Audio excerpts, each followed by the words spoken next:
சமீபத்தில் பார்த்தீங்கன்னா டிவிக்கு மாநாடு வந்து மதுரையில் வந்து நடந்துச்சு. அதில் விஜய் அவர்கள் வந்துட்டு ஒரு குட்டி கதை வந்து சொல்லியிருந்தாரு. சிங்கம் வந்து அடிக்கடியெல்லாம் வெளில வராது, வேட்டையாடுறதுக்கு மட்டும்தான் வெளில வரும்னு வந்து சொல்லியிருந்தாரு. அதாவது வந்து பார்த்தீங்கன்னா சின்ன சின்ன விஷயங்கள், தேவையில்லாத விஷயத்துக்குலாம் வந்துட்டு அவர் வந்து வெளில வர மாட்டாராம். முக்கியமான விஷயத்துக்கு மட்டும்தான் அவர் வந்து வெளில வருவாராமா. கவின் ஆணவ படுகொலை இஷ்யூ வந்து நம்ம எல்லாத்துக்குமே வந்து தெரியும். இது குறித்து விஜய் அவர்கள் வந்து நேரில் வந்து எதுவும் பார்க்கல, எதிர்கருத்தும் வந்து தெரிவிக்கல, எந்த ஒரு கேள்வியும் வந்து எழுப்பல. ஏன்னா இந்த விஷயம் வந்து அவருக்கு முக்கியமான விஷயமே இல்லையே. தூய்மை பணியாளர்கள் வந்து இத்தனை நாள் கடுமையாக வந்து போராட்டம் பண்ணிட்டு வந்துட்டு இருந்தாங்க. இதுக்காக விஜய் அவர்கள் வந்து நேரில் வந்து பார்க்கவும் இல்லை, எந்த ஒரு கருத்தும் வந்து தெரிவிக்கவும் இல்லை. ஏன்னா அந்த விஷயம் வந்து அவருக்கு முக்கியமான விஷயம் இல்லையே. அதனால தான் வந்து பார்க்கல.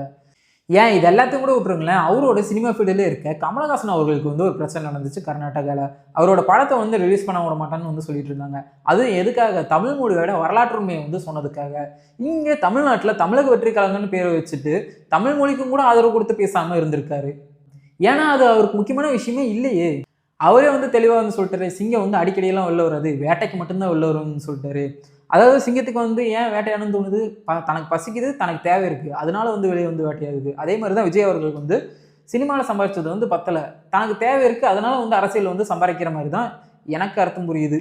சரி விடு, இத்தனை நாள் நான் என்ன நினைச்சிட்டு இருந்தேன்னா, எந்த பிரச்சனையும் பேசாதவர் மாநாடு போட்டு இந்த மாநாட்டில் எல்லாத்தையும் கொந்தளிச்சு பேச போறாரு, எல்லாரும் மிரண்டு போய் பார்க்க போறாங்க, அவர் பயங்கரமா பேச போறாரு, எல்லாத்தையும் பத்தி பேச போறாரு, நம்ம எல்லாருமே எதிர்பார்த்து பார்த்துட்டு இருக்கிற நேரத்தில் அவர் என்ன பேசியிருக்காருன்னு வந்து பார்த்தீங்கன்னா, ரூட்டா, ஓட்டா, கோட்டா அப்படின்னு சம்மந்தமே இல்லாமல் பேசிட்டு போயிருக்காரு.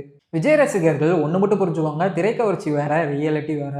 அரசியல்னு வந்துட்டா பல விமர்சனங்கள் வரதான் செய்யும். இதை கடந்து தான் வந்து அரசியல் பண்ணணும். இந்த அடிப்படை அரசியல் அறிவு கூட இல்லாமல் கமெண்ட் செக்ஷன் வந்து கதறிட்டு இருக்காதீங்க.